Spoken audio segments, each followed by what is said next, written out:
Uma das regras do bem viver é estar constantemente preparado para aquilo que a vida vai lhe pedir.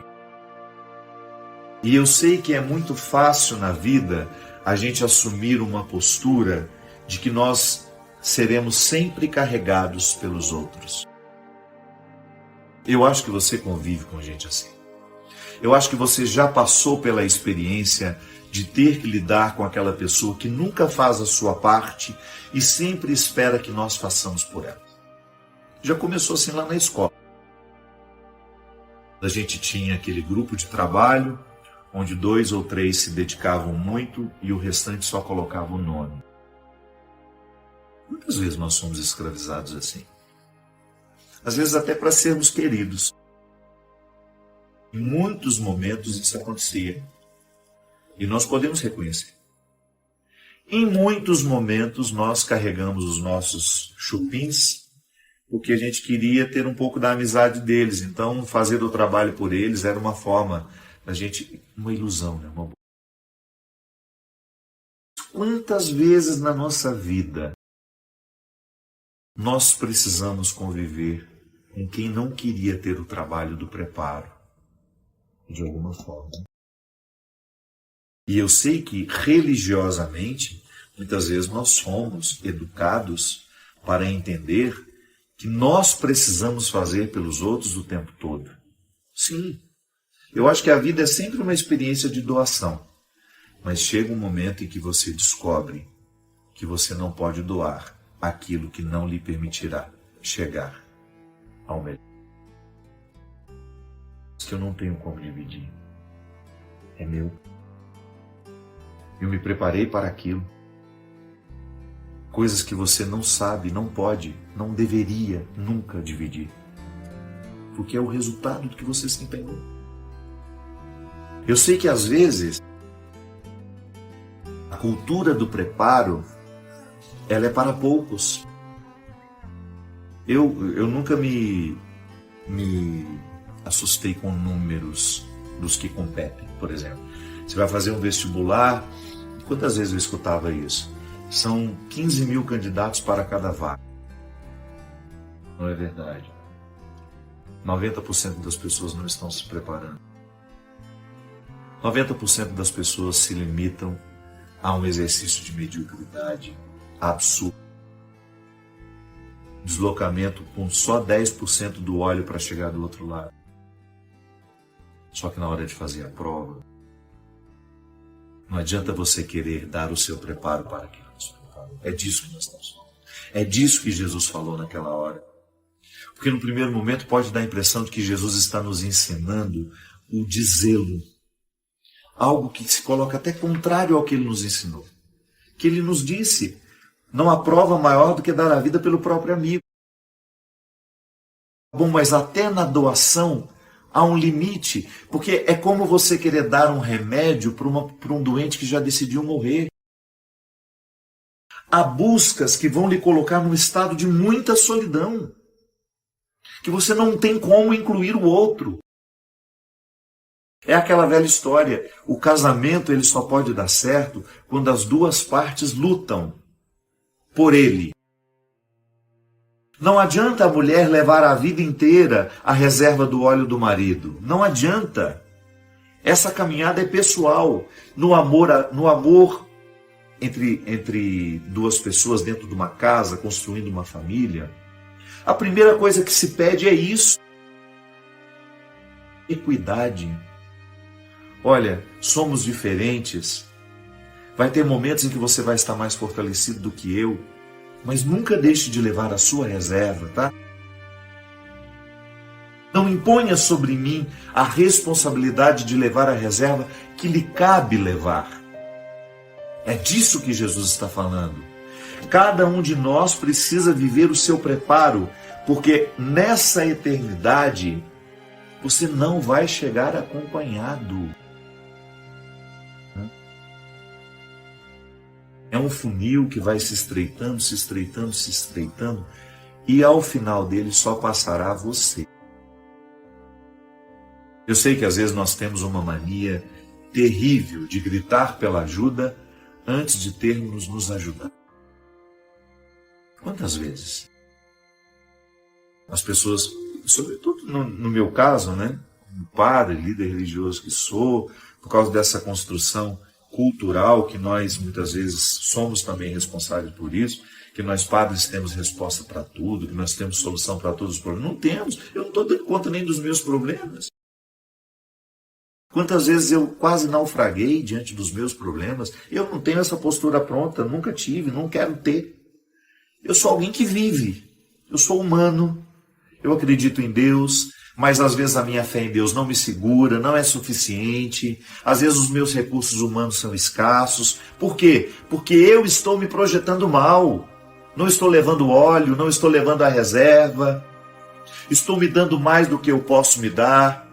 Estou me oferecendo muito além das minhas medidas. Sim, porque Deus não pode retirar-nos das responsabilidades de nossas escolhas. Se eu escolho sair de casa com um óleo somente para a medida exata e não calculo que de repente possa haver um imprevisto, quantas vezes, meus amigos? Nas nossas relações familiares, então, meu Deus do céu, como isso acontece? E aí é seu irmão que olha para você, como se você tivesse culpa, como se você tivesse que assumir a responsabilidade de ele não ter sido prudente e ter feito a sua busca no dia. Quantas vezes dentro dos nossos seios familiares as pessoas nos oprimem por causa disso? Primeiro porque nos olham como responsáveis por tudo aquilo que deu errado na vida delas. Ou, se não é nos olhando como responsáveis, ou como alguém que terá que necessariamente viver as consequências dos erros que eles. Não estou dizendo que a gente não tenha que ser solidário. Não estou dizendo que o sofrimento do outro não venha nos impactar. Só que chega um momento que nós precisamos pegar essa sabedoria evangélica da diferenciação. É um fato que nós aprendemos quando a gente começou a amadurecer. De acordo com a psicanálise, nos momentos que a gente menos diferencia o outro é a fase oral, que Freud dizia que é a tentativa que uma criança tem de incorporar o mundo pela boca. Tudo a criança morde. E ela grita. Ela é um poço de egoísmo. Criança, a gente tem essa leitura bonita, né? Evangélica, a criança é pureza. Não, criança é um poço de egoísmo. Depois ela até amadurece para sair do egoísmo. Mas ela não sabe nem esperar a mãe dela chegar. Ela grita, ela urra, ela não quer saber se a mãe está com fome, se a mãe precisou ir ao banheiro. Quando ela tem a sua necessidade vital, ela entra em desespero, porque ela é egoísta. Não egoísta da maneira como nós podemos ser. Não, ela não tem nem responsabilidade sobre esse egoísmo dela. Faz parte do processo normativo, isso é normal. É normal a criança ser egoísta, mas o adulto não. Então, às vezes, nas nossas relações familiares, nas nossas relações mais próximas, as pessoas nos interpretam de forma imatura, sim, como se nós fôssemos uma extensão delas. Como se não pudesse mais fazer a capacidade da diferenciação. Eu sou eu, você é você. Nós fizemos escolhas diferentes, embora a gente tenha tido oportunidades muito parecidas. Ou não. Pode ser que eu tenha tido muito menos oportunidade que meu irmão e tenha escolhido melhor que ele. Pode ser que ele tenha tido um monte de boas oportunidades e escolheu a pior parte. Escolheu morar na pior versão de si mesmo. E eu levo essa responsabilidade? Eu preciso assumir as consequências dos erros dos outros? Mas, lamentavelmente, em muitos momentos do discurso religioso, isso nos foi imposto como uma obrigação. Você tem a obrigação de levar os outros nas costas. Não é assim. O Evangelho nos propõe uma relação madura com tudo isso. Bom, vamos analisar. Você está nesse sofrimento por quê? E talvez na hora de evitá-lo, você preferiu não evitá-lo. Tá bom, mas eu continuo aqui. Só que com uma diferença. O sofrimento é sério. Não tem como. Senão, eu vou começar a lidar aquilo que eu não tenho mais. Ou eu vou começar a retirar das minhas reservas e vou prejudicar aquilo que eu não posso, em hipótese alguma, prejudicar e deixar de cuidar da minha dignidade. Quando a gente dá o nosso óleo e a gente se priva de chegar, nós fazemos a matemática mais simplória. Talvez o caminho mais fácil, o senso comum, que algumas pessoas podem até chamar de egoísmo. Não. Na perspectiva de Jesus, isso é prudência. Prudência. Um exemplo simples. Nós temos uma pessoa que nós amamos muito. E ela quer nos levar por uns caminhos que a gente sabe que não são bons. Ah, vamos comigo, seja meu companheiro, eu não quero ir lá sozinho. Se você me ama e está me propondo ir a um lugar que não lhe fará bem também, que amor é esse? Que amor? Eu acho que é o contrário. Sou eu que lhe devo lhe convencer de não. Por amor a nós. Por amor à nossa realidade. Por amor à nossa situação. Se vai fazer mal para você, por que eu tenho? Não seria mais fácil eu lhe convencer a não ir? E assim nós não nos fazemos mal? Prudência é o que Jesus recomendou. Uma prudência que nos coloca na construção de reservas. Eu preciso ter reservas para o amor, eu preciso ter reservas para a paciência, que se esgota fácil. Eu preciso ter reserva de justiça. Toda e qualquer oportunidade que eu puder ser justo, eu quero ser. Porque eu sei que eu estou aplicando a justiça neste momento e estou construindo uma reserva dentro de mim. Para que no momento em que eu ficar tentado a ser injusto, a reserva falhe. Minha solidariedade, por exemplo, ela é escassa. Eu tenho muito mais facilidade de olhar para mim e para as minhas necessidades. Você é a mesma coisa. Então, toda e qualquer oportunidade que a gente tem de ser solidário, de maneira que a solidariedade não lhe faça ferir a prudência de dar o que você não pode dar, de oferecer o que você não pode oferecer, de colocar em risco aquilo que você não pode colocar em risco, então eu vou ser solidário. É porque o que Jesus está propondo nesse evangelho de hoje é muito desafiador. Ele está dizendo: não perca a sua salvação. Não perca a sua salvação tentando salvar. Acontece demais. O que está perdido nos leva junto. Tão mais fácil o que está perdido fazer muitos outros ficarem perdidos do que o que está salvo resgatar os que estão. Então, não abra mão, não negocie aquilo que você sabe que trará condenação na sua vida.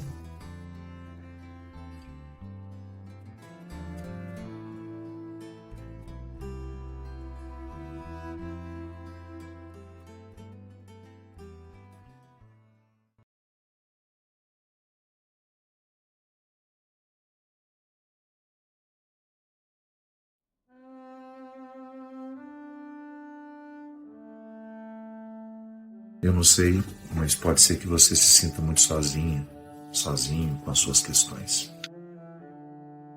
É muito comum nos dias de hoje a gente não ter com quem conversar. É muito difícil.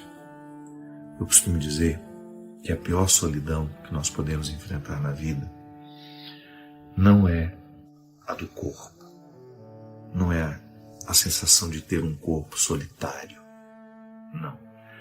A pior solidão que nós podemos enfrentar na vida é a gente não ter com quem pensar. É a gente não ter com quem dividir o que a gente sente. A gente não ter oportunidade de sentar ao lado e sem dizer muitas palavras, sem articular muitas coisas, a gente ter a oportunidade de dizer assim: você não sabe o que eu passei hoje. E o outro querer ouvir. mais bonito que a gente, o outro querer entender.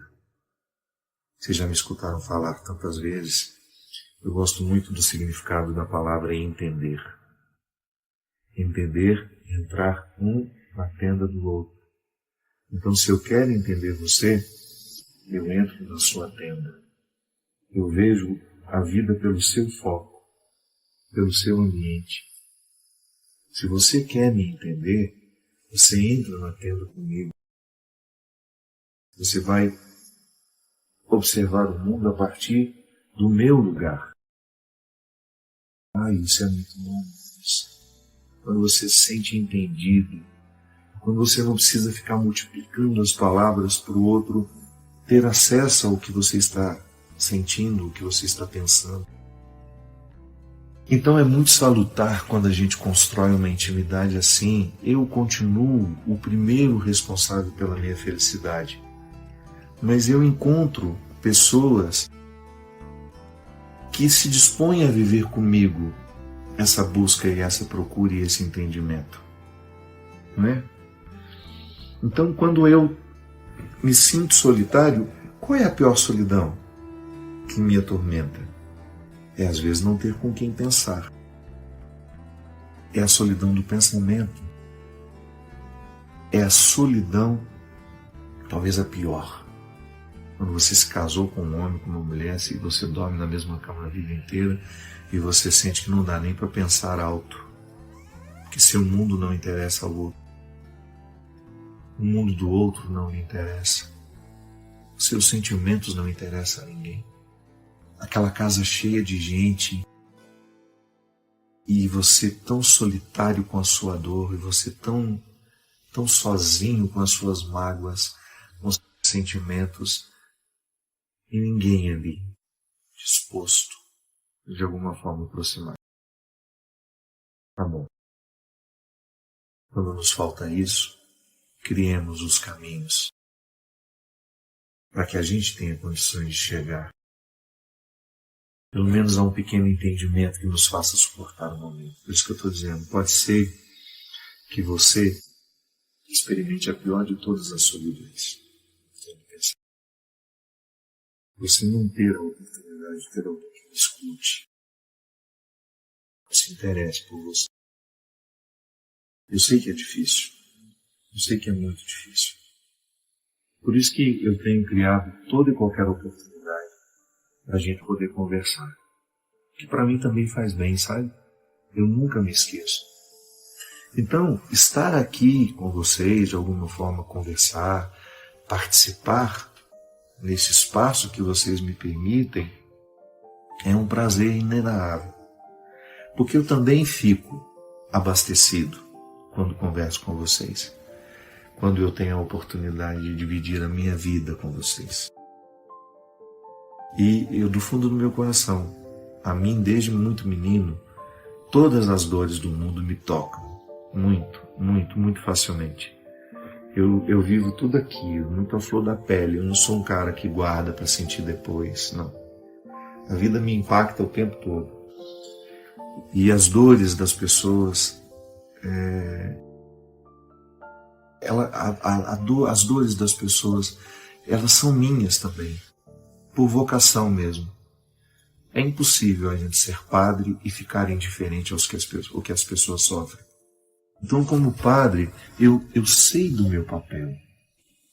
E eu sei que o que às vezes você precisa é de alguém que lhe escute, ou que alguém que fale com você. E a minha participação só é válida na sua vida se for para lhe despertar, para lhe acordar. Primeiramente, para você ter a consciência de que você é o primeiro responsável pela sua felicidade. Você é a primeira responsável pela sua felicidade. Se por acaso precisar de mim, quero estar sempre aqui. Sempre. Um compromisso de nunca permitir que as minhas redes sociais, que o meu lugar de encontro com vocês, possa ser um obstáculo à felicidade, à realização humana.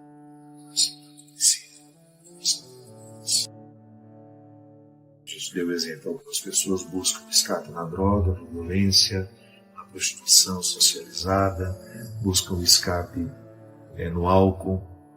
E a gente estava dizendo que a gente tem 1000 escapes maravilhosos. A gente se embriaga de amigos, a gente se embriaga de boa literatura, a gente se embriaga de música, porque é isso que a gente precisa fazer.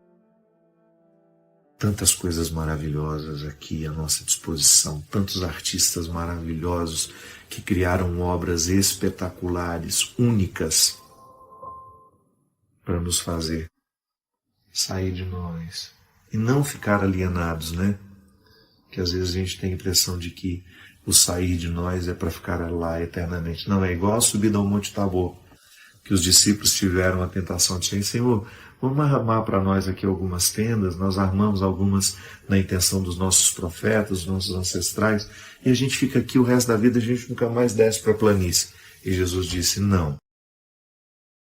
A gente sobe, é para refazer o espírito, e depois a gente desce para conviver melhor com aqueles que precisam de nós. Meus queridos, que Deus abençoe a nossa vida, o nosso coração.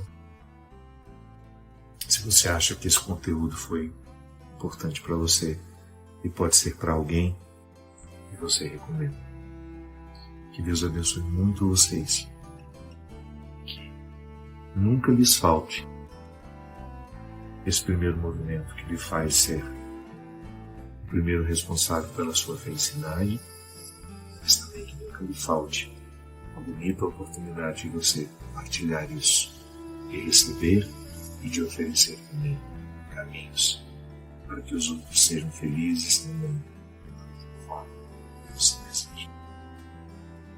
Sobre a sua vida e sobre o seu coração, a bênção do céu.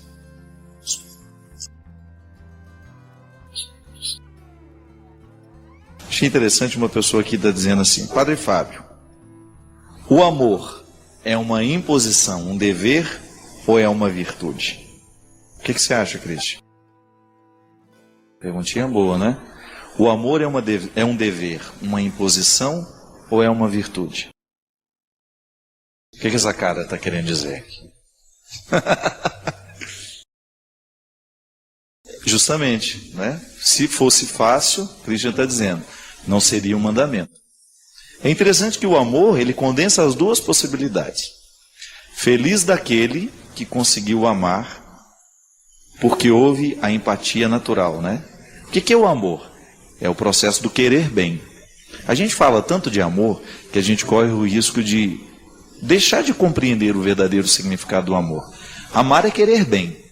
Quando você diz ao outro, eu te amo, tanto é que eu, quando era criança, eu só achava que podia dizer eu te amo o homem para a mulher.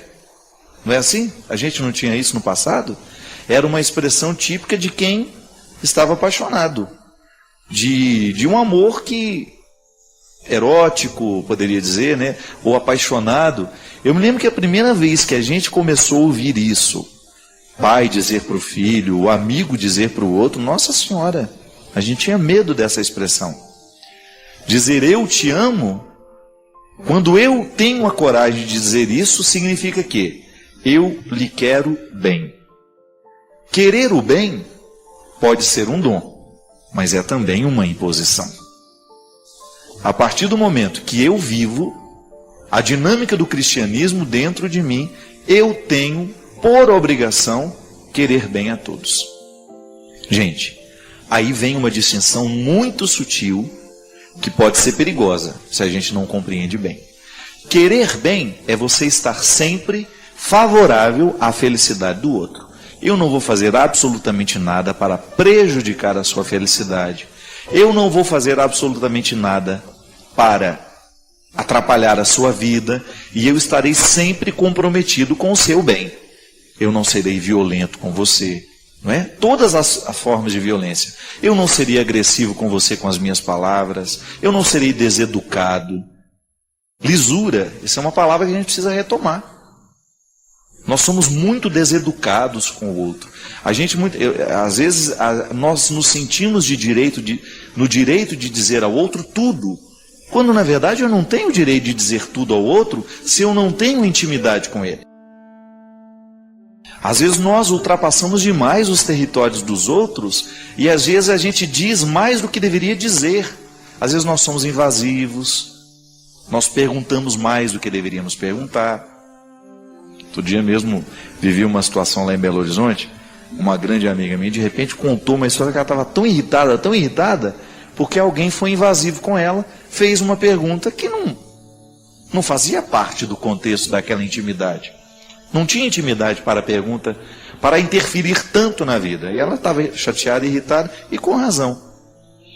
Querer bem é isso. Eu tenho um comprometimento cristão com o mundo. Eu não vou viver para fazer mal. Eu não vou viver para difamar. Ainda que eu não concorde com o outro. Ainda que eu não tenha nenhuma comunhão com o jeito de pensar do outro. Eu posso tratar as diferenças, mas vou respeitar.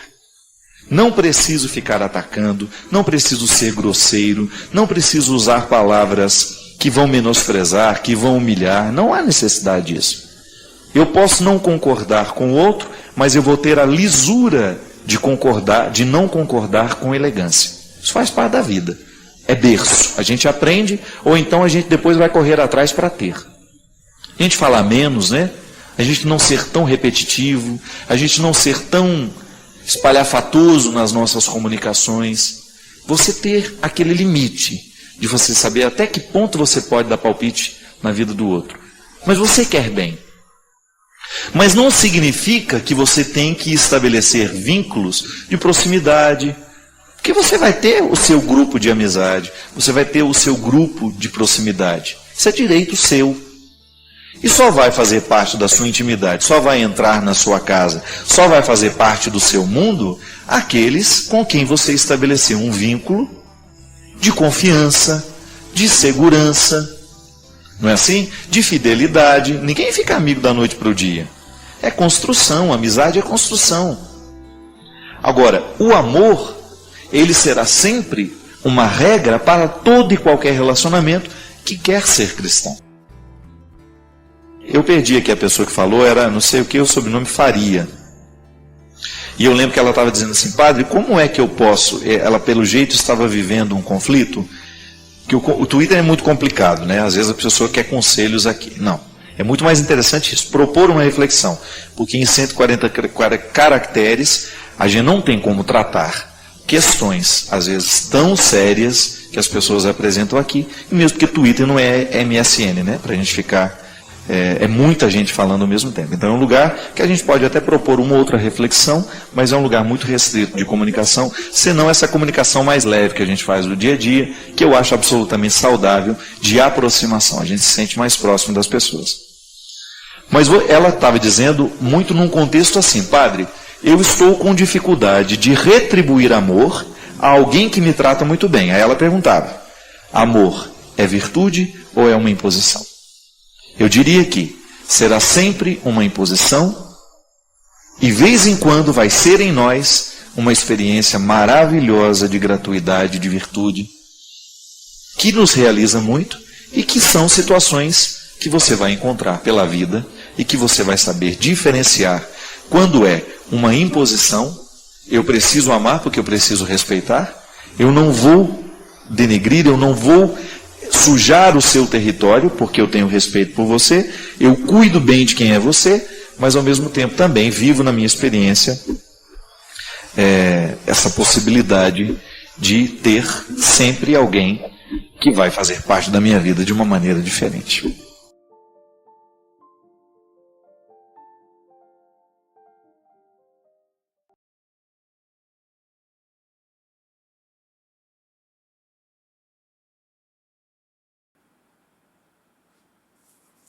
Olha, meus parabéns.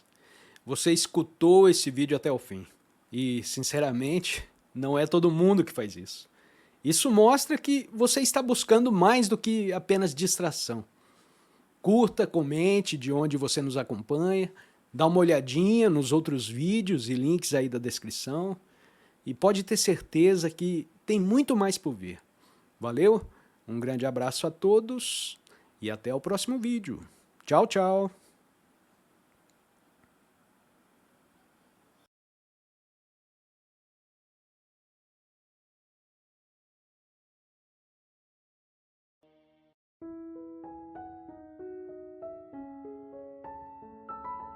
Eu não posso gastar os meus dias, o meu tempo, estando num lugar que não tem nada a ver comigo. Porque essa é a sua lida com o tempo. Esse tempo não vai voltar. O tempo que você está sendo infeliz num determinado lugar, num relacionamento, numa situação, este tempo não volta. Este tempo não volta. Tome a decisão que seja favorável a você e, consequentemente, você favorece as pessoas que estão ao seu redor, porque gente feliz não incomoda outras. Pode observar. As pessoas mais difíceis, aquelas pessoas que estão sempre aborrecidas, sempre chateadas com a própria vida, elas têm dificuldade de ver a alegria e a felicidade das outras. São pessoas pesadas, difíceis. Por quê? Elas não estão felizes na lida com o tempo.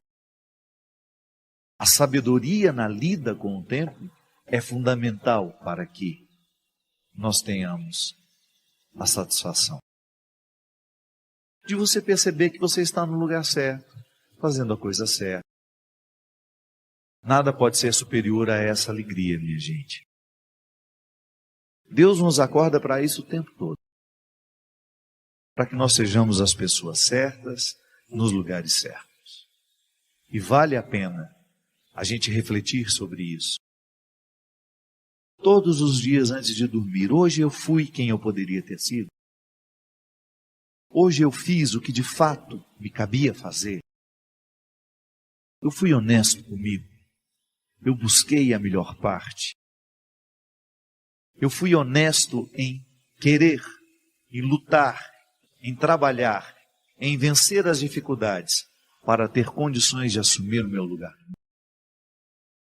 Esse é um indicativo de realização humana. Quando a gente percebe que nós estamos vencendo dificuldades que fazem sentido. São sofrimentos que fazem sentido, porque eles estão contribuindo para o nosso crescimento. Não é inteligente continuar vivendo, provocando o que me adoece. Porque mais cedo ou mais tarde, os remédios perderão a capacidade de fazer comigo o que as minhas atitudes deveriam fazer. E é claro que depois, o remédio, auxiliado por uma atitude que modifica a vida, ele faz maravilhas em nós. Porque ele não está trabalhando sozinho. E você não está julgando sobre aquele remédio a responsabilidade de lhe curar. Por que eu digo tudo isso, minha gente? Porque nós estamos todos muito adoecidos, fisicamente, psíquica e emocionalmente. Doenças físicas, doenças emocionais, doenças psíquicas, doenças espirituais que também estão ligadas à nossa lida com o tempo. Porque a nossa lida com o tempo, em algum lugar aí, nós estamos negligenciando. Ou porque não temos tempo de cuidar de nós, ou porque estamos nos impondo um trabalho para o qual não fomos feitos, uma vida para a qual nós não fomos feitos. Porque isso é importante demais, a gente saber administrar. Eu preciso fazer a atualização da minha identidade. Eu preciso olhar para mim, para a minha essência, perceber tudo aquilo que me envolve, quais são as minhas escolhas, o que eu tenho feito, e muito honestamente dizer para mim se tudo isso que eu tenho feito tem realmente alguma coisa a ver comigo. Não existe régua para saber o quanto a gente já é cristão. Mas há alguns indicativos interessantes para a gente prestar atenção. Um deles é a qualidade das nossas amizades. Nós temos bons amigos, construímos bons amigos. Quanto mais a gente cresce em Deus, maior é o nosso crivo para os relacionamentos. Não é que a gente vai desprezar as pessoas, não é que a gente vai ficar arrogante, orgulhoso, não, pelo contrário. A experiência com Jesus, ela vai nos simplificando. E porque a gente vai ficando mais simples, a gente fica também sem rodeios para dizer o que queremos ou não. Há pessoas que às vezes você tem aquele melindre de nunca poder dizer a verdade. Você sabe que aquele relacionamento de amizade, de proximidade, já não está lhe fazendo bem. Porque aquela pessoa só lhe procura para fazer fofoca. Ela sempre lhe induz a ficar extraindo de você o que você tem de pior. Eu sempre gosto de dar esse exemplo. Um homem casado que quer ser fiel à esposa, aos seus filhos, à sua família, ele precisa saber muito bem com que ele anda. Quais são os companheiros, digamos assim, que têm influência sobre ele? Porque se ele quiser ser fiel, é claro que ele não vai poder baixar a guarda para que pessoas que não estão nem um pouco interessadas na fidelidade dele à família estejam por perto e influenciando. Então, às vezes, nós, nos nossos relacionamentos, nem sempre a gente tem o discernimento de perceber quem é que deveria ser mais próximo de nós neste momento da nossa vida. Da mesma forma que quando nós estamos doentes, nós precisamos de regularmente encontrar os médicos, a amizade é a mesma coisa.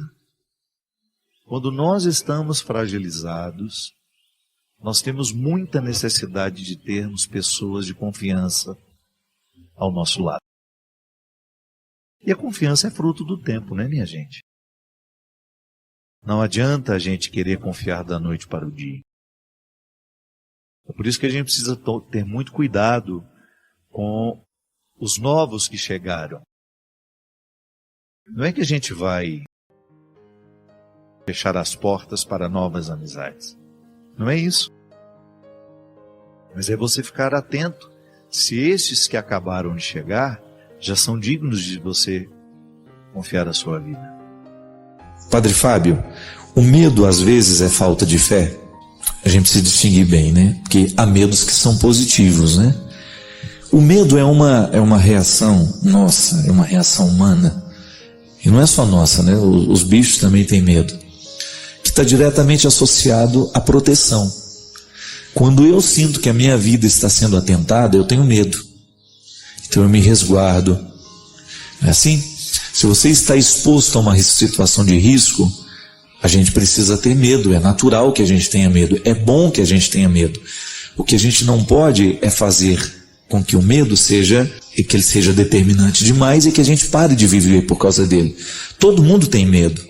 A gente tem medo de ficar sozinho, a gente tem medo de ser abandonado, a gente tem medo de ser traído, a gente tem medo de perder o emprego, a gente tem medo que não vai dar certo. Tudo isso é experiência que passa por nós. Quando a gente começa a administrar também isso, você começa a criar esperança. O único jeito que você tem de minimizar o poder do medo é você alimentar essa esperança que faz a gente ir para frente. Então, se eu tenho medo e se eu vivo numa cidade insegura, eu crio o meu esquema de proteção, mas eu não deixo de viver por causa desse medo. A fé, ela diz muito mais respeito a um jeito de ser, porque a fé é uma atitude, né? Ela não é como é que eu poderia dizer isso? Toda vez que nós falamos de uma pessoa de fé, nós estamos falando de atitudes que aquela pessoa tem que demonstram aquilo que é a fé. A fé é quando você não tem todos os dados claros, escritos. A fé é justamente isso. Eu não tenho todas as informações, eu não tenho certeza absoluta, mas eu confio. E quando eu dava aula na faculdade, eu tratava muito a fé como intuição. O que é a intuição? É quando você olha para uma determinada realidade, não é? E você pensa assim, vai dar certo. Aí alguém pergunta para você, mas por que você acha que vai dar certo? Não sei. Estou achando que vai dar certo. Isso é uma intuição. A fé, eu acredito que seja uma intuição ainda mais elaborada, sabe por quê? Porque ela é nos dada por Deus. Como é que Deus nos dá a fé? Toda vez que nós acreditamos. Toda vez que nós nos colocamos na vida em atitude de fé, isso aumenta dentro de nós. É aquele otimismo bonito que você percebe na pessoa. Você sabe que a pessoa tem dificuldades, você sabe que a pessoa tem 1000 problemas, ela teria 1001 razões para desistir, mas ela permanece de pé. Por isso que Nossa Senhora Maria é colocada como a mulher da fé. Ela tinha 1000 motivos para desanimar. Imagina você estar no Calvário, vendo a crucifixão do seu filho, lembrar de todos os projetos que ele tinha, de tudo aquilo que ele prometia, a instauração do reino, e nada daquilo estava acontecendo, muito pelo contrário, era a plena humilhação que ela estava presenciando, seu filho. Mas ela acreditou, Maria foi a mulher que acreditou. E em muitos momentos da sua vida, ela nos demonstrou o significado da fé. Ela fazia, ela agia, ela não era uma mulher que ficava esperando as coisas acontecerem. Ela teve medo? Claro que ela teve medo, mas a fé foi maior do que os seus medos. Então, nesse aspecto, a fé nos ajuda a lidar com os medos. É o cultivo de uma esperança operante, isto é, eu não fico negligenciando, é igual aquela coisa, eu confio na proteção de Deus, então eu ando pela estrada a 180 por hora. Não, isso não é honesto, isso não é justo com a proteção que eu estou pedindo a Deus. Como é que eu vou rezar, pedir a Deus que me proteja, se eu não faço a minha parte do milagre? Então aí, todos os que estão comigo dentro do carro vão ter medo mesmo. Aí eu, de maneira imbecil, falo, eu tenho fé em Deus, Deus me protege. Não, isso é uma imbecilidade. Ter fé é você perceber que foi se instalando dentro de você uma atitude de bom senso. A pessoa tem bom senso. Se você quiser reconhecer uma pessoa de fé, basta perceber isso. Ela tem bom senso para fazer a análise das coisas? É uma pessoa equilibrada? É uma pessoa que dá realmente um conselho que está de acordo com a situação? Porque a experiência de fé é tudo isso, minha gente. É atitude, é existencial. A fé é existencial, isso é, ela passa o tempo todo pela nossa existência, por tudo aquilo que é próprio da nossa vida. E quando a gente vive bem esse processo de fé, quando eu deposito a minha confiança nas mãos de Deus, quando eu confio nas mãos de Deus os meus problemas, as minhas dificuldades e faço a minha parte, eu não preciso então ter medo. O medo é quando a gente tem aquela consciência, rezei e pedi a Deus, mas não estudei para fazer a prova. Então eu vou para a prova com medo, não vai com fé. Agora, se eu estudo, se eu faço a minha parte, e peço a Deus que aconteça tudo da melhor forma, então eu não tenho medo. Mesmo que eu não passe. Ontem eu estava dizendo isso para uma amiga minha. Ela estava ansiosamente pedindo uma coisa a Deus. E eu falei para ela assim, cuidado, porque você pode estar pedindo a Deus aquilo que não é vontade dele. Ah, mas como é que eu vou saber, padre, qual é a vontade dele? Não sei. Coloque nas mãos dele, faça a sua parte. E se não der certo, acolha aquilo que não deu certo como uma vontade dele para a sua vida. Esse é um grande problema, né? Às vezes nós rezamos pedindo a Deus o que a gente quer. Mas nem sempre o que a gente quer é o melhor para nós. Se você oferecer comida a uma criança e mostrar para ela que tem bolo de chocolate e tem uma salada de verdes, é claro que ela quer o bolo de chocolate. É muito mais agradável. Agora eu pergunto, o que é melhor para essa criança? O bolo de chocolate ou a salada verde? Se você for escutar o que o seu filho pede, você vai dar o bolo de chocolate. Mas se você for atender de acordo com a necessidade dele, você vai dar a salada verde. E às vezes na nossa vida de oração acontece a mesma coisa. Nós ficamos insistentemente pedindo a Deus o bolo de chocolate. Mas ele sabe que para a nossa vida o melhor é a salada verde. Faça o esforço para tudo acontecer, mas se não der certo, descanse. Não fique amargurado porque não deu certo, não. Porque às vezes Deus está nos privando de muitas coisas. Às vezes Deus está segurando muitas coisas para que não aconteça ali. E justamente por causa disso não é o melhor para nós. Mas essa tranquilidade a gente precisa ter.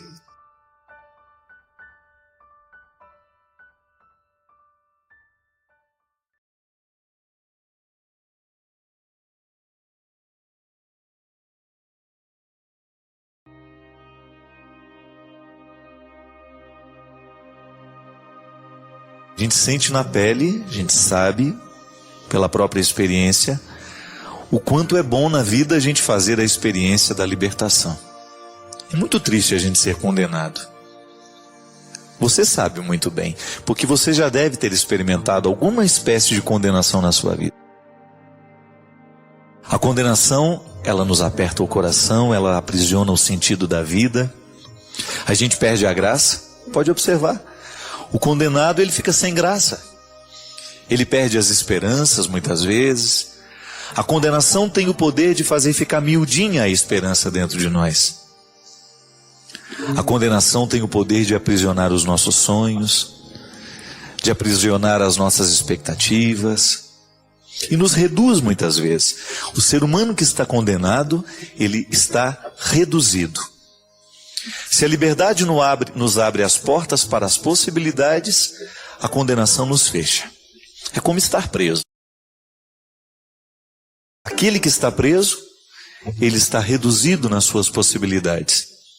Pode até não estar reduzido nas suas possibilidades de ir além através do pensamento, mas o corpo está reduzido. A condenação é uma espécie de redução. Faz com que aquilo que antes era grande se transforme em realidade pequena.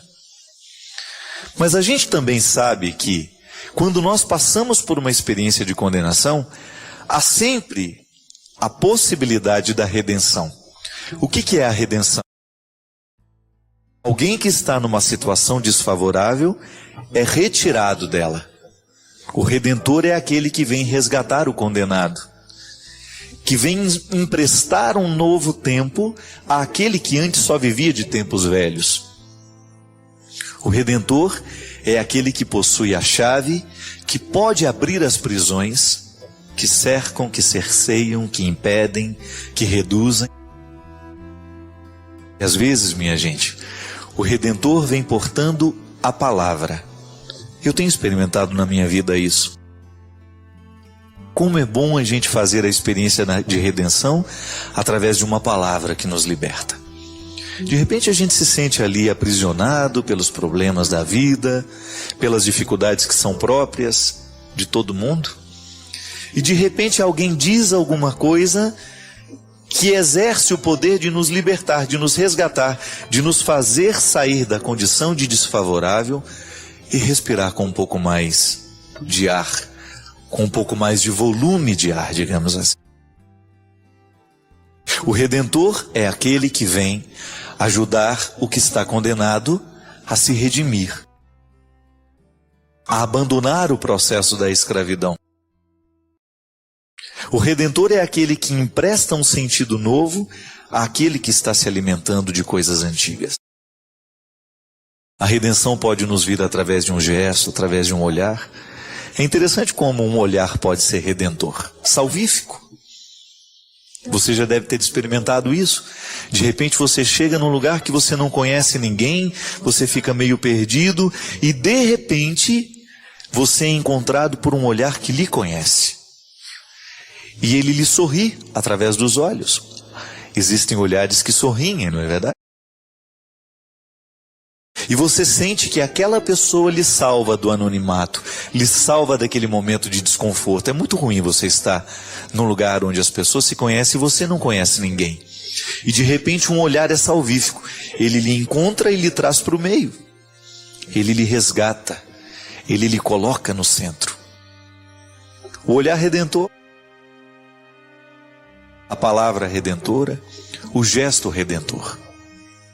Fico pensando, minha gente, que na doença, quando nós estamos fragilizados, nós precisamos muito de olhares e gestos redentores. É por isso que você que é médico pode exercer de maneira muito bonita na vida dos seus pacientes esse poder de ser redentor. O outro está numa situação desfavorável, está doente, não sabe o que tem, não sabe compreender da mesma forma como você compreende. Aí, a sua informação carinhosa, explicando para o doente o que ele tem, é uma maneira de resgatá-lo, é uma maneira de emprestar a ele a possibilidade de enfrentar com um pouquinho mais de qualidade aquele momento difícil. Hoje eu estou motivado a dizer tudo isso por uma razão muito simples. Hoje eu passei o dia em Barretos, acabei de chegar agora para fazer o programa. E lá pude fazer a experiência de conhecer os detalhes do Hospital do Câncer. Aliás, um dos hospitais que mais atende paciente de cânceres no Brasil hoje. Pacientes de câncer do Brasil inteiro são levados para Barretos. E eu fui lá. Nós já somos parceiros do hospital desde o ano passado. Ajudamos o grande Henrique Prata, que, seguindo o sonho do pai, está mantendo aquela obra e fazendo crescer cada vez mais. E o bonito que motiva o coração do Henrique, sabe o que é? É fazer um hospital 100% SUS. Todo o atendimento que acontece em Barretos, no Hospital do Câncer, é gratuito. E ele enchia os olhos hoje, a voz de emoção, para dizer: padre, estes são os melhores instrumentos que existem no mundo para o tratamento, para diagnosticar. Só que lá nos grandes hospitais só os ricos podem usar. Aqui não. Esses aparelhos estão à disposição do nosso povo pobre, a quem não tem o direito de pagar. O gesto do Henrique Prata é um gesto redentor. Ele faz sair da condição desfavorável aquele que está sofrendo e empresta para essas pessoas, no momento da dificuldade do câncer, pelo menos um ambiente de tratamento em que a pessoa saiba: eu aqui estou recebendo o que existe de melhor. E num determinado momento o Léo falou assim: Henrique, como é que começou toda essa história desse hospital que hoje é tão grandioso? E ele falou assim: Léo, o meu pai já era um apaixonado por esse trabalho e ele tinha um hospital onde ele estava queimando todo o dinheiro da família. Ele queimava todo o patrimônio da nossa família porque o meu pai era um médico que não sabia cobrar das pessoas para atendê-las. A mãe do Henrique também é médica. E os dois, fazendo esse trabalho naquele hospital que era deles, estava queimando o nosso patrimônio. E ele falou assim: a gente tinha tanta raiva do hospital que a gente tinha vontade de pôr fogo no hospital. Que era um núcleozinho onde o pai dele já fazia esse trabalho bonito, beneficente. E um belo dia, depois de pagar mais de $1.500.000 de dívida daquele hospital do meu pai, por causa das muitas caridades que ele fazia, um dia eu fui lá para tentar resolver aquilo, para acabar com essa história, para o meu pai não terminar de queimar o dinheiro dele. E de repente, um daqueles médicos que ajudavam meu pai me chamou lá dentro e só falou para mim assim: Henrique, ajuda a gente aqui numa questão aqui no hospital que nós estamos precisando. E mostrou para ele uma pequena sala ambulatorial que existia e disse: se a gente trocar esse foco de luz, acendeu para ele ver, se a gente trocar esse foco de luz e colocar um outro que custa $5.500 de sala ambulatorial, nós vamos passar a ter uma pequena sala de cirurgia. Ele falou: meu Deus do céu, eu vim aqui justamente para solucionar o prejuízo, né? Para acabar com essa história toda. E esse homem agora ainda me pede uma peça, uma luz, que custa $5.500. Ele saiu lá do hospital naquele dia, foi dormir com aquela história da luz, do foco de luz que precisava ser modificado para passar a operar as pessoas ali. E no outro dia, minha gente, ele já acordou, consciente de que ele tinha diante dele uma missão. Veja bem que Deus mexeu no coração do Henrique a partir de um foco de luz que precisava ser trocado. Um fraco para ser trocado por um potente que poderia iluminar uma mesa de cirurgia. E foi assim que nasceu esse grande hospital do câncer que atende o Brasil todo. E eu achei aquilo tão bonito que eu fiquei pensando lá no fundo do meu coração, né? Trocar uma lâmpada mudou a vida de um homem. Ele descobriu que é possível salvar as pessoas de maneira muito concreta. E o grande objetivo do Hospital de Barretos é oferecer cada vez mais ao paciente e também aos familiares dos pacientes um acolhimento. Assim como o senhor Lael Varela faz lá em Muriaé também, quando fui conhecer o Hospital do Câncer, que também nasceu de uma mística de uma dor. A família Varela se dedica a esse hospital, oferecendo também serviço qualificado, atendimento aos pacientes de câncer, da oncologia, e oferecer também aos pacientes, aos familiares dos pacientes um lugar. E hoje lá, nas muitas preocupações que o Henrique tem, de salvar o paciente, de salvar a família, de dar um conforto àquele que sofre, ele me falou assim: inclusive, padre, criamos também um espaço para os motoristas das ambulâncias. E fiquei pensando, é verdade. Quantas vezes os motoristas levam, né, pacientes de uma cidade para outra, o motorista da prefeitura, chega lá, coloca o paciente dentro do hospital e ele mesmo não tem onde ficar, não tem onde descansar, não tem onde tomar um banho. Às vezes viajou a noite toda, vai ter que viajar a noite toda também cansado. E a sensibilidade desse tal Henrique Prata, que deveria nascer 1000 Henriques por dia nesse mundo, com a capacidade de ser um homem redentor nos dias de hoje. Isso é cristianismo, minha gente. As escolhas que nós fazemos, a maneira como nós escolhemos educar os nossos filhos, a escolha que nós fazemos, como nós vamos comandar o nosso lar, tudo isso é determinante para a nossa satisfação ou insatisfação do futuro. A gente até dizia, né? O pessoal do Twitter, né, que é para quem eu quero mandar um grande abraço, dizia, retuitaram muito essa frase lá. A vida, não, Deus perdoa sempre, o homem às vezes, a natureza nunca. E é assim. A vida, aquilo que a gente escolheu, um dia vai cobrar de nós. Quando nós precisamos chorar esses choros profundos, o jeito é tentar descobrir o que a gente pode consertar hoje. O grande problema é que a gente descobre, muitas vezes, que já não há muito o que fazer, né? Há uma coisa na formação dos filhos, minha gente, que chama-se caráter. Isso é determinante. O que é o caráter? É tudo aquilo que foi marcado, é aquilo que foi deixado na cabeça, no coração, e que nos identifica como pessoa. Quando a gente fala, nossa, essa pessoa tem caráter, isto é, ela não precisa ser vigiada. Ela tem um bom alicerce. Quando vem uma ventania e quando vem uma coisa que vai destelhando e vai arrancando tudo, só fica no chão aquilo que tem bom fundamento. A vida é a mesma coisa. De vez em quando os vendavais sopram sobre nós e a gente sente as nossas estruturas resbalarem. Quanto maior, quanto mais firmado está o caráter da pessoa a partir de bons valores, de realidades que foram bem construídas, maior será a capacidade que essa pessoa vai ter de resistir e de ficar de pé. Qual que é o grande problema do mundo de hoje? A fragilidade das pessoas. Eu fico impressionado, gente. É terrível como a gente identifica isso o tempo todo. A vida é difícil hoje do mesmo jeito que era difícil há 50 anos atrás. O que muda são, muitas vezes, as oportunidades. A gente tem muita possibilidade hoje, então é claro que nós vamos sofrer um pouco mais. Quanto maior é o número de possibilidades que uma pessoa tem, maior é o número de escolhas que ela vai ter que fazer. Então o ser humano de hoje precisa ter muito preparo para dar conta de sobreviver. Mas as dificuldades existem, desde que o mundo é mundo. Agora, o que eu fico assustado é perceber o quanto que as pessoas estão frágeis nos dias de hoje. Entregam os pontos muito facilmente. É impressionante o quanto que hoje nós não estamos dispostos a viver os sacrifícios que a vida nos pede. E eu acho que essa é a raiz do grande problema. Educar um filho, trazer um filho para o mundo, a pessoa traz o filho para o mundo, mas ela quer continuar vivendo do mesmo jeito que vivia quando não tinha filhos. Isso é muito irresponsável. Um dia eu estava vendo aquela moça da televisão, né? Astrid Fontanelli, né? Que é a apresentadora de TV, naquele mesmo programa onde eu conheci a Flor de Lis. Ela adotou um garoto. E a apresentadora de televisão estava perguntando, e aí, Astrid, como é que está a sua vida agora, depois que a criança veio? Ela falou, totalmente modificada.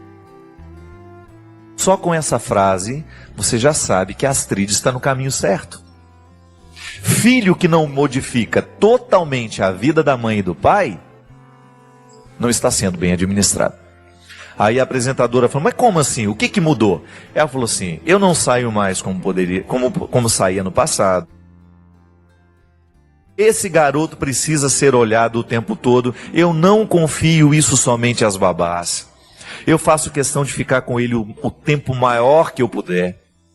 Por quê? Minha gente, vai ter ascendência sobre o filho, sobre a criança, aquele que tiver mais tempo sobre ela. Aquele que estiver mais tempo com aquela criança.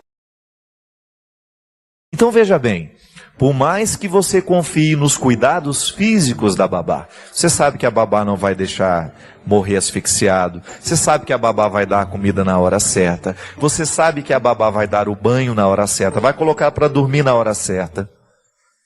Mas e o caráter? Quem é que vai deixar nessa criança? A babá ou você? Será que as nossas babás estão preparadas para oferecerem o caráter que os seus filhos precisam? Às vezes estão. Às vezes elas estão até mais preparadas que os pais. Mas nem sempre isso é uma realidade. O caráter é que vai determinar é que vai ajudar este menino e esta menina a fazer as escolhas da vida. A gente fica assustado como hoje os nossos filhos estão indo muito cedo para as drogas. Claro. Os nossos filhos com 11, 12 anos, eles já estão vivendo vida de adultos. Não estão preparados para a vida adulta, mas já estão podendo viver a vida de adulto. Nós já falamos aqui tantas vezes, né? Eu particularmente acho que é uma agressão contra os nossos filhos quando nós os expomos a um período da vida para o qual eles não estão preparados.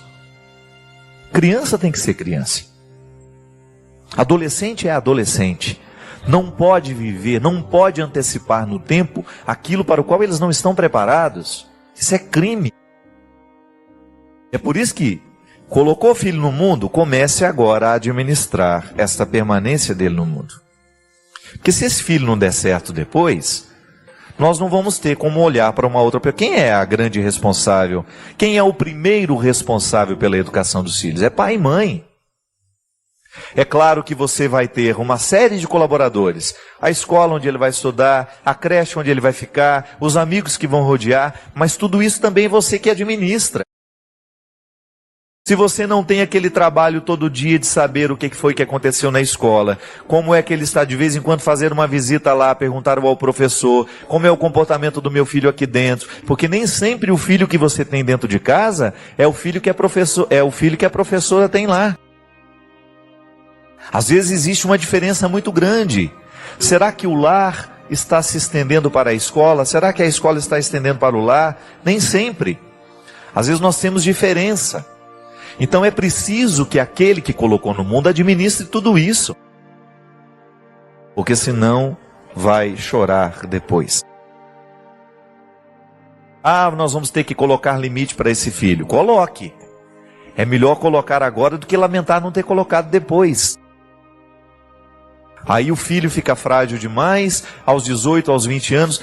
A gente falava isso aqui na semana passada da mulher. Padre, o senhor fala de quem está na droga, o senhor fala de quem está na prostituição, mas o senhor não fala de quem está na preguiça. É verdade, a preguiça hoje é uma coisa terrível. Por quê? Ela está diretamente ligada à fragilidade. Eu não sei onde é que começou isso, o que é uma realidade muito concreta é que nós estamos perdendo a capacidade de viver sacrifícios. Gente, nós queremos tudo muito fácil. Se aquilo vai dar um pouquinho de trabalho, a gente acha que não vale a pena. A gente deixa para lá. Eu vi histórias do meu lado. Não estou contando coisas que eu só vi de longe, não. Eu vi muita gente ao meu lado não dar certo. Por quê? Porque não quis fazer o sacrifício na hora certa. Não quis estudar naquele colégio, por quê? Porque ele era exigente demais. Ah, vai para o outro que é mais ou menos, que não vai dar tanto trabalho assim. Isso é honesto? É honesto a gente trocar aquilo que vai nos preparar melhor para o futuro, só porque nós vamos ter que sofrer um pouquinho mais? Não é possível. Essa sese cristã, né, que muita gente critica, a igreja pregou demais o sacrifício. Eu posso até concordar que em alguns momentos isso foi exagerada a pregação. Mas hoje também, essa cultura laissez-faire, né, faz o que quer, é tudo muito solto. Isso não vai construir gente também. Se eu quero um resultado, eu tenho que saber que para conseguir aquele resultado no futuro, eu tenho que me empenhar no presente. Não dá certo, gente. Não vai dar certo se você deixar crescer de qualquer jeito, se você não impor limites, se você não disser não na hora certa, se não disser o sim na hora certa, se você não tiver aquele sacrifício todo dia, fazer a lição de casa. Não é só filho que tem que fazer a lição de casa. Pai e mãe têm que fazer a lição de casa. E o que é a lição de casa? Como foi o dia hoje? Onde que você foi? Como é que foi aquela história lá? Não se trata de investigar, não. Se trata de ficar amigo, de procurar estabelecer esse diálogo, que dá trabalho. É chato mesmo. Às vezes você chega em casa cansado, precisando de um descanso, e você chega lá querendo ficar livre de todo mundo, e aí você acaba abrindo mão disso. Tudo bem. Um dia não dá, está cansado demais, mas você não pode abrir mão disso todo dia. Quantas vezes você vê os menininhos, né, pequenininhos, eu falo isso no livro do Sequestro da Subjetividade, Quem Me Roubou de Mim. É um livro que eu recomendo para todos os pais. Por quê? Porque ele fala disso. Tem exemplos lá concretos de uma mãe que não consegue lidar com o filho de 5 anos. O filho de 5 anos manda nela. Tem total autoridade sobre ela, por quê? Porque ela tem medo de contrariar a criança. Então nós precisamos tomar muito cuidado, porque às vezes nós, ao não impor o limite na hora certa, a gente acaba plantando um problema muito sério para o futuro. E volto a dizer, a vida só pode dar certo mediante a experiência sincera de um sacrifício bem feito, de uma renúncia bem feita, porque é isso que vai dar condições para a gente poder chegar lá e ter o direito de sentar e descansar. Não tem como descansar desta missão de ser pai. É o dia a dia, é luta, ninguém mandou você casar, ninguém mandou você ter filho, ninguém lhe obrigou a isso. É escolha. Então, se você fez essa escolha, você precisa ter essa responsabilidade todo dia. Isso não vai ficar pesado à medida que você ama, gente. Quando o amor é que resolve tudo isso. Isso que é interessante também. Você percebe que quando você ama alguém de verdade, você é capaz de fazer sacrifício. E você vai descobrindo o próprio caminho que o amor indica para falar o não na hora certa e dizer o sim na hora certa. É assim que tem que ser, não adianta. Agora, é luta, é sacrifício? É. Mas ninguém diz também que seria muito fácil.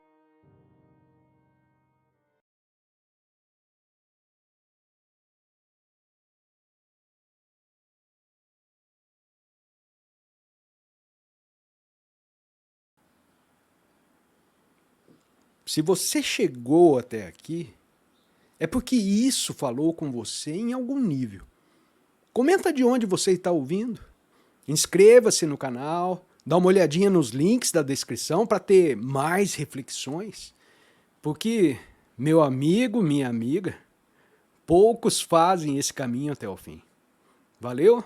Um grande abraço e até o próximo vídeo. Tchau, tchau.